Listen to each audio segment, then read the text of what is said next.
Carilah dahulu kerajaan Allah dan kebenarannya. Maka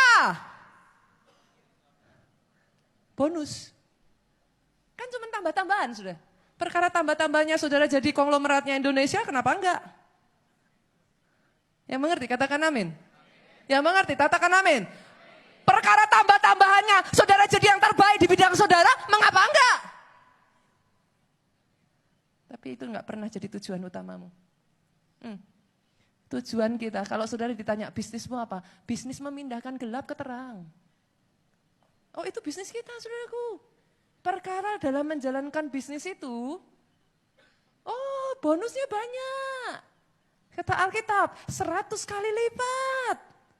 Nanti pulang kampung, mahkota keselamatan. Loh banyak bisnisnya saudaraku. Banyak bonusnya. Tapi orang Kristen bukan mengejar uang. Enggak. Money is not your final destination. Bukan. Maaf saudaraku, saya harus mengatakan sekali lagi kepada saudara. Terlalu rendah kau menurunkan standarmu kalau kau jadikan kekayaan itu tujuan akhir.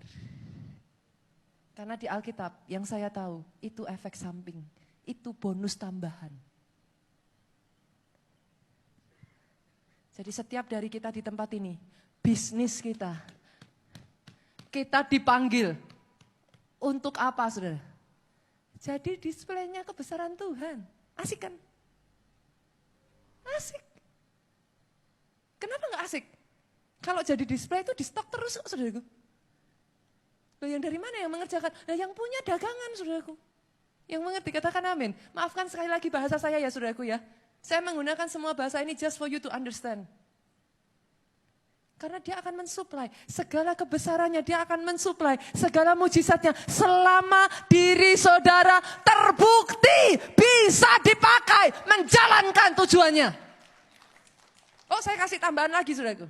Tadi kan yang kita baca tadi perjanjian baru kan, saudara berkata pastor, nggak sah dong kalau hanya perjanjian baru, baca yang perjanjian lama saudara. Kita lihat Yesaya 42 ayat 6-7. Ayat 6-nya aja deh, dari sini udah kelihatan. 1, 2, 3. Aku ini, oh belum keluar. Multimedia. Oke, yuk sama-sama 2, 3. Aku ini, Tuhan telah memanggil engkau untuk apa?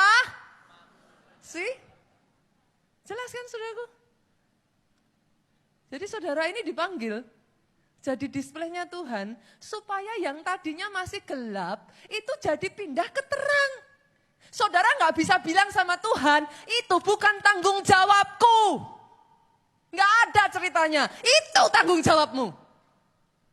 Untuk itu kau dipanggil. Kalau yang itu saja kau nggak kerjakan, artinya engkau gagal menjalankan tanggung jawabmu. Yang mengerti katakan amin. Because you are called. Alkitab tidak mengatakan, saudara, Alkitab tidak mengatakan engkau dipanggil dengan maksud untuk diselamatkan loh. Tapi maksud penyelamatan. Saudara yang belajar berbahasa Indonesia, saudara mengerti artinya. Diselamatkan itu kita. Posisi pasif.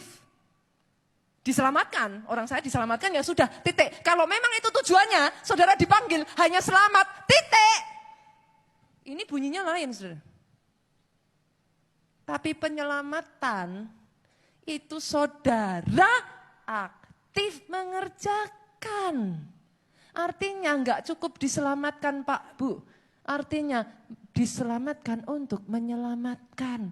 Diberkati untuk memberkati. Dibuat berhasil untuk membuat orang lain berhasil. Ditolong untuk menolong. Yang mengerti katakan amin. Yang mengerti aminnya yang paling keras. Boleh saya dengar tepuk tangan yang paling meriah buat Yesus Tuhan kita.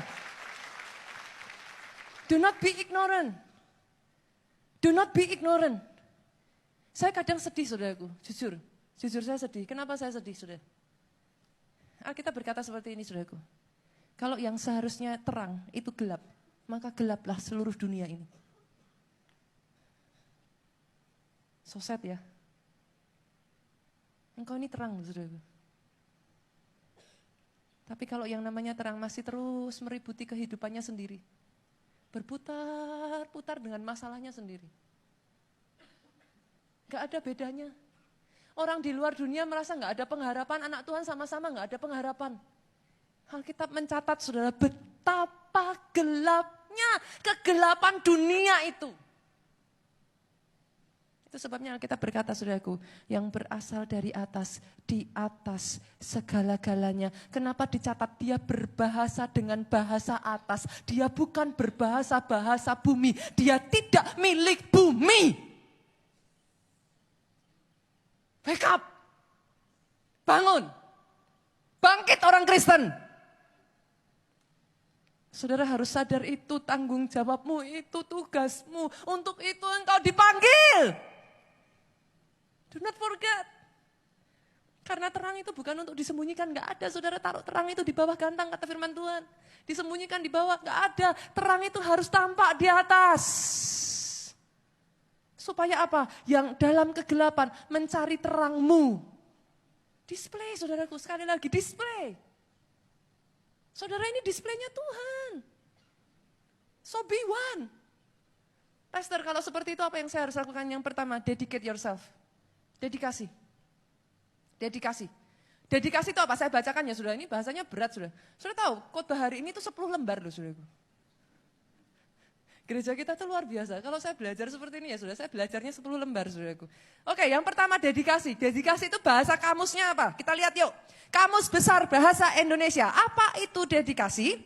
Dedikasi adalah pengabdian, pengorbanan tenaga, pikiran, uang, waktu demi keberhasilan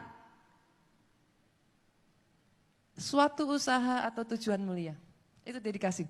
Pastor, berat banget. Ya, saya ngerti sudah berat. Saya bikin sederhana aja. Bedanya dedikasi sama orang yang nggak dedikasi itu kayak apa, saudaraku? Kayak gini. Ada di sini yang hobi basket? Ada, hobi basket. Ada lagi? Nggak ada? Serius? Zaman sekarang nggak suka basket? Nggak suka? Jangan-jangan hobi makan, saudaraku. Hobinya apa? Hobi badminton aja lah. Ada? Hobi badminton? Nggak ada juga. Beneran? Zaman sekarang hobinya apa emangnya? Hah? Catur? Ya catur boleh lah, catur boleh. Apa lagi? Ya game boleh lah. Oke, hobi apa lagi? Futsal? Sepak bola? Orang zaman sekarang nggak suka olahraga ya? Saya tanya nih saudara, orang yang hobi, itu kalau lagi badan capek, kalau nggak mood, main nggak? Enggak lah. Namanya juga hobi doang. Hobi itu artinya apa sih saudara? Lagi seneng, sudah main. Nggak seneng, tidur. Tapi saya tanya, kalau itu atlet basketball, atlet badminton, bisa nggak? Bisa nggak Pak? Lagi nggak mood nih, mau tidur, nggak mau main. Oh, dicekik saudaraku. Saudara mengerti maksud saya? Ini dedikasi saudaraku. Dedikasi itu bukan main-main.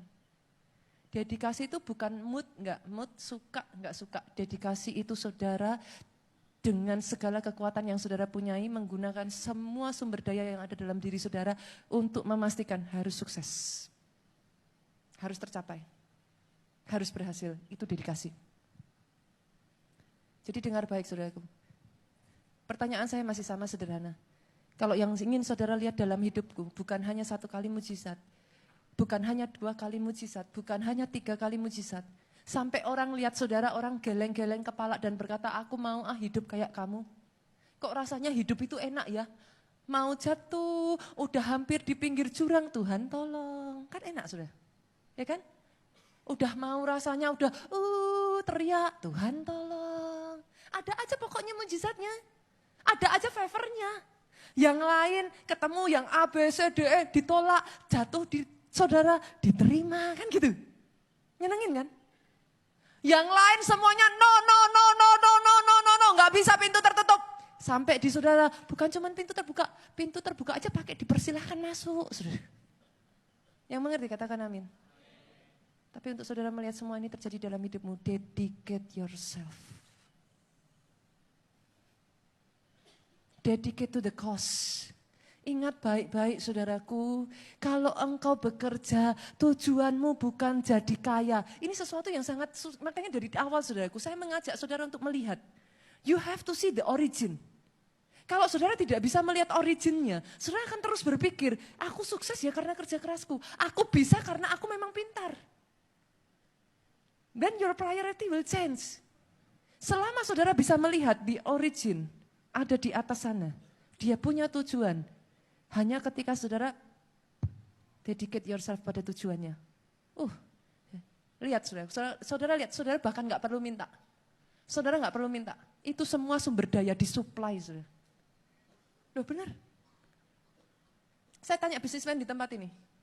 Boleh lambaikan tangan? Ya tadilah Jeffrey yang deket di sini saudara. Jeff kalau kira-kira Jeffrey punya apalah kayak reseller. Resellernya ini menghasilkan banyak. Kamu supply terus gak? Kamu dukung terus gak? Bahkan bila perlu kamu dorong, kamu kasih fasilitas lebih supaya dia lebih sukses lagi gak? Pasti. Itu hatinya Tuhan sudah. Melihat anak-anaknya yang dedicated kepada cause dengan yang tidak, dia beda. Kalau yang dedicated, saudara gak usah minta. Pernah gak saudara ngalami dalam hidup saudara? Belum ngomong, cuman batin. Apa sih batin saudara? Apa jawabannya keluar? What is batin saudara? Saudara tuh cuma mikir aja, baru selintas mikir. Saudara gak ngomong apa-apa tiba-tiba. Itu sudah diberikan kepada saudara. Pernah ngalami gak seperti itu? Itu Tuhanmu. Itu sebabnya dikatakan apa yang tidak pernah kau pikirkan, tidak timbul dalam hati, tidak muncul dalam pemikiran itu, Tuhan berikan lebih dari yang sanggup engkau pikirkan.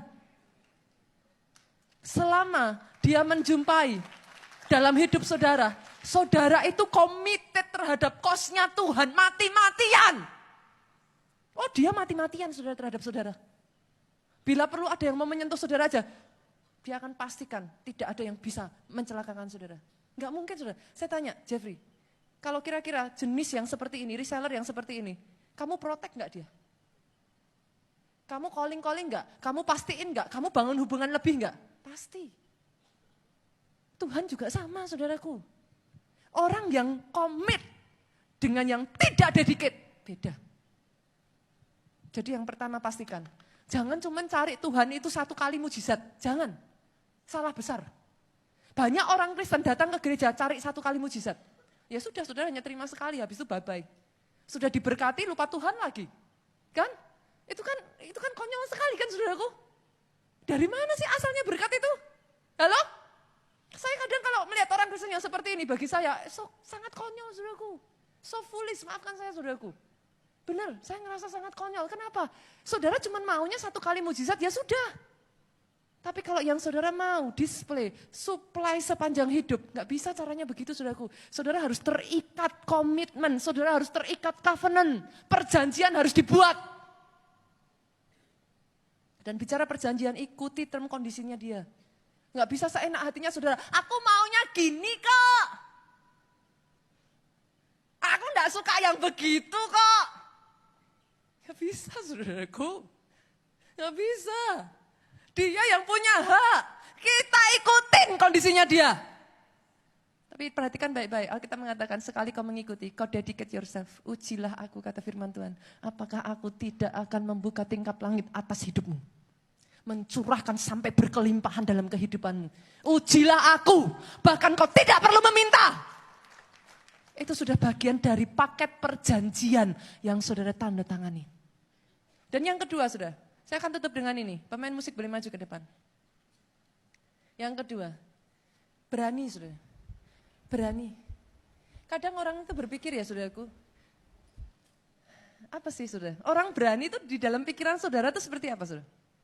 Kalau saya bilang orang berani, bolehkah saya mengatakan ini? Orang berani tidak sama dengan orang yang tidak punya ketakutan. Boleh ya?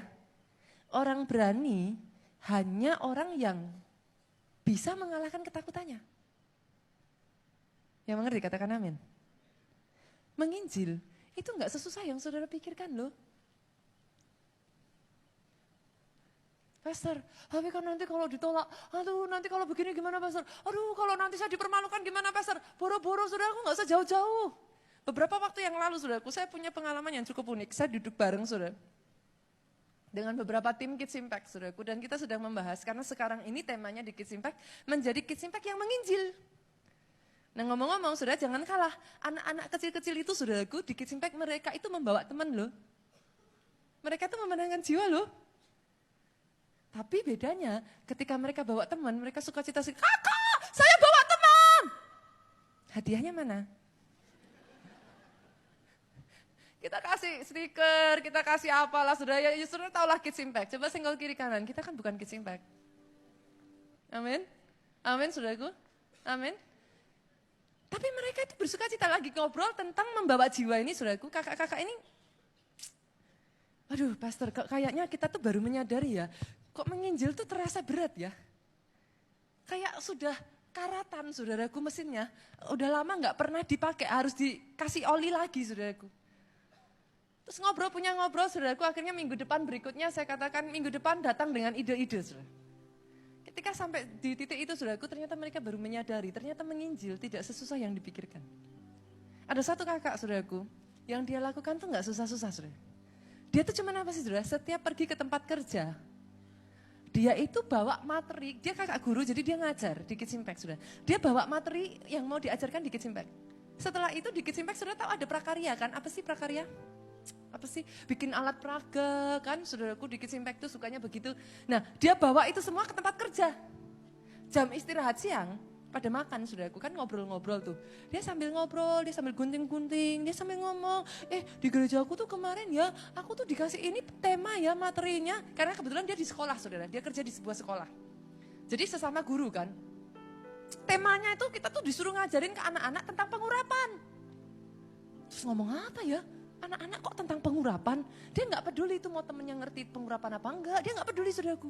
Dia suka cerita aja, dia nyerocos terus aja. Kadang-kadang dia cerita, ini ngajarin anak-anak ya, kasih perpuluhan, itu gimana sih? Ngasih penjelasan ke anak, ini kan tentang tema anak dengan tema kita itu sama, saudaraku. Hanya harus dibahasakan dengan bahasa mereka. Nah ini guru tuh cuma sukanya begitu aja, saudaraku. Tahukah saudara yang namanya menginjil, itu nggak sesusah yang saudara pikirkan, cukup saudara jadi display. Orang itu, saudaraku, nggak akan beli tas kepada saudara kalau dia nggak tahu saudara jualan tas. Yang mengerti, katakan amin. Kalau saudara tidak mengatakan who you are, aku ini orang Kristen loh. Aku ini bergereja di keluarga Allah. Aku pelayan Kids Impact. Aku pelayan worship, praise and worship. Orang tuh nggak ngerti. Next time dia butuh cari Tuhan, dia nggak tahu kalau harus cari kepada saudara. Jadi yang pertama harus saudara lakukan itu sederhana. Let the people surround you know who you are. Dan apa yang Tuhan sudah kerjakan dalam hidupmu. Itu saja. Jadi display. Cerita terus saja. Tuhan keren loh, Tuhan keren loh. Saudara itu kalau jual barang gimana sih, saudara? Gimana sih? Kan gak mungkin kan ini barang gak bisa dipercaya. Jangan beli barang ini. Oh dipecat, saudaraku. Gak ada kan? Saudara akan menceritakan semua hal baik tentang barang itu kan? Sama. Gak susah-susah. Menginjil juga sama. Kakak guru ini cuman ceritanya sederhana, saudaraku. Di gereja kemarin ya ada anak-anak tuh ya sampai datengin ke aku. Dia bilang, kakak pokoknya aku harus pastiin mama itu datang karena di Kids Impact aku menemukan keluarga. Dia cerita, saudaraku, seperti itu. Aku mendengar anak itu cerita begitu, aku meleleh, katanya, saudara. Itu cuma ngomong begitu aja, saudaraku. Tapi dari apa yang dia lakukan, tahukah saudara? Teman satu pekerjaannya dia berkata, kayaknya Kids Impact di gerejamu seru ya. Anakku biar ikut dong sama kamu ke Kids Impact di gerejamu. Sudah mengerti yang saya maksudkan? Dan ngomong-ngomong, saudaraku, ada satu kakak guru lagi yang menceritakan sesuatu yang membuat saya geleng-geleng kepala, saudara. Dia tuh cerita, Pastor, zaman sekarang tuh sosial media itu keren sekali loh. Saya tuh sampai kaget. Kenapa? Karena dia cerita, saudaraku, di sosial media. Dia tuh cuman posting doang aja. Dia pokoknya ya kesehariannya lah dia posting, saudaraku. Kalau dia baru apa dia posting. Seperti itu aja, gak susah-susah. Dia gak posting yang aneh-aneh yang sampai gimana. Dia cuman posting kesehariannya. Dari situ tahukah saudara, Zaman sekarang tuh saya menemukan takjub loh saudara. Saking keponya saudaraku. Orang zaman sekarang tuh kepo. Kan? Saking keponya saudara, ini temennya, dia tuh cuma posting-posting gitu doang. Itu temennya bisa tahu. Dia katakan kepada kakak ini, setiap hari Minggu aku tuh tahu loh kamu di mana. Nah ini kan bingung saudara, maksudnya gimana? Aku tahu kalau mau cari kamu di hari Minggu di mana. Di mana emangnya? Central Park katanya. Loh, dia tuh ngerti loh saudaraku. Dia ngerti gereja kita ada di Neo Soho, lantai 11. Dia ngerti. Loh saya tuh sampai, oh gitu ya? Oh gitu. Terus dia cerita, satu kali Bu Nita, saya itu posting Natalnya Kids Impact. Nah Natal Kids Impact kalau saudara yang orang tua di mana Natal Kids Impact kemarin? Di sini kan? Di sini kan, diposting sama dia. Natal Kids Impact seru kan? Dia kaget saudaraku, dia dapat DM. Kamu ngomong-ngomong pindah gereja ya? Loh, kok pindah gereja? Maksudnya gimana? Dia bingung loh kok dibilang pindah gereja maksudnya apa? Ternyata saudaraku biasanya dia posting kan di Kids Impact. Dia pikir gerejanya si pelayan Tuhan ini ada balon-balonnya, ada pelanginya. Terus sekarang postingnya di gedung ini saudaraku.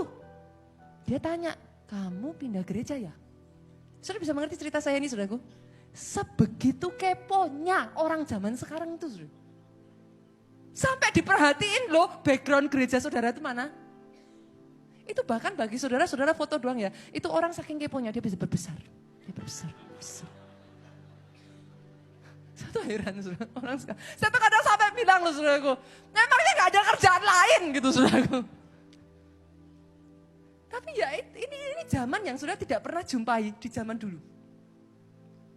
Orang tengah gempa bumi masih sempat ambil video.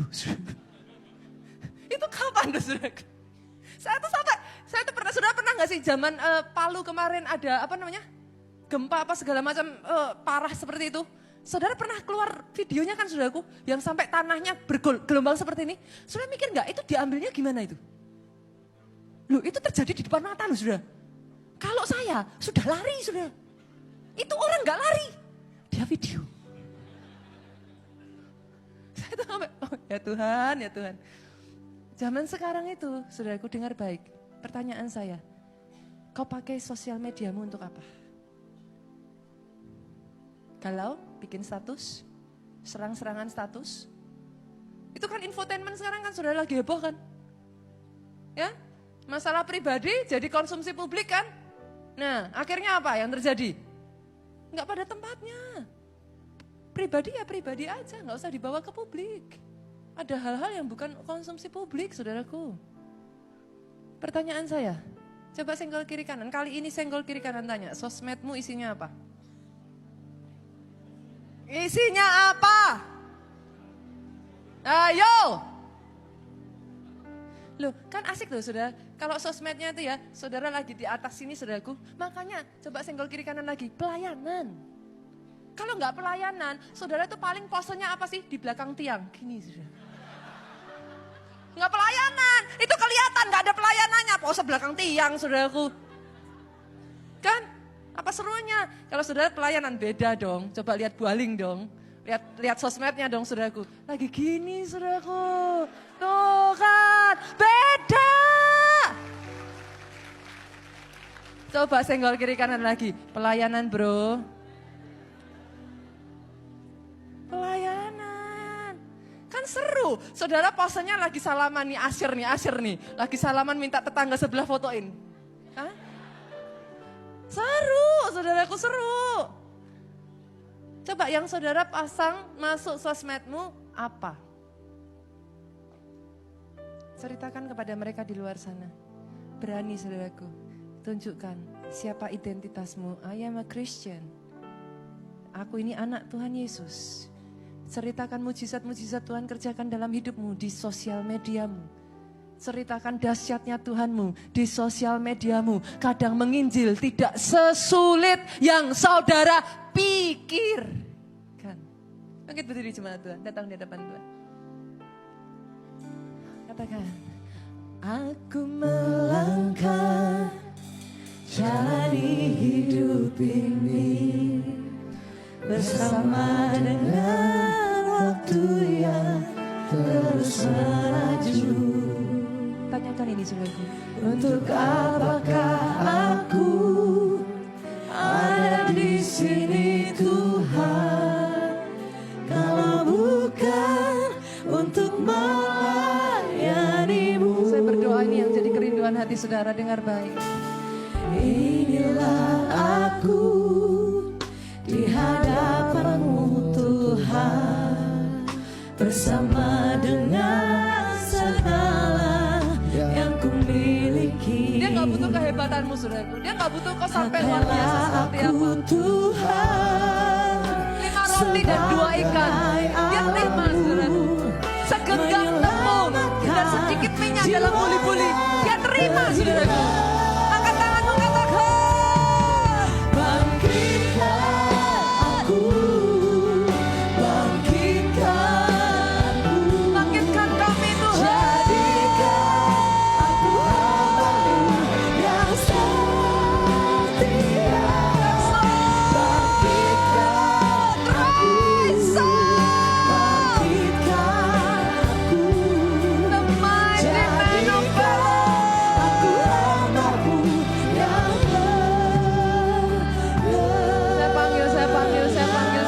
Saya panggil setiap orang Kristen di tempat ini. Saya memanggil saudara. Sore hari ini bangkit. Amin. Bangkit. Amin. Amin. Bangkit. Amin. Anak Tuhan bangkit. Amin. Ini bukan waktunya kau memikirkan masalahmu sendiri. Terlibat terus, berputar-putar. Berapa waktu yang akan kau buang? You do not live forever. You don't have forever. Literally. Masa kita di bumi ini ada expirednya, Bu. Kita nggak punya seumur hidup, kita nggak punya selamanya. Don't be ignorant, saudara. Jangan saudara berkata, that's not my, itu bukan tanggung jawabku. No, yes itu tanggung jawabmu, saudaraku. In fact, untuk itu kau dipanggil. Bukan untuk tujuan lain. Engkau dipanggil bukan hanya diselamatkan sendiri. No, nggak pernah ada. Cari dalam Alkitab. Engkau dipanggil untuk tugas penyelamatan. Artinya, dari satu orang diselamatkan, engkau pakai kesaksian hidupmu. Kenapa kau diselamatkan?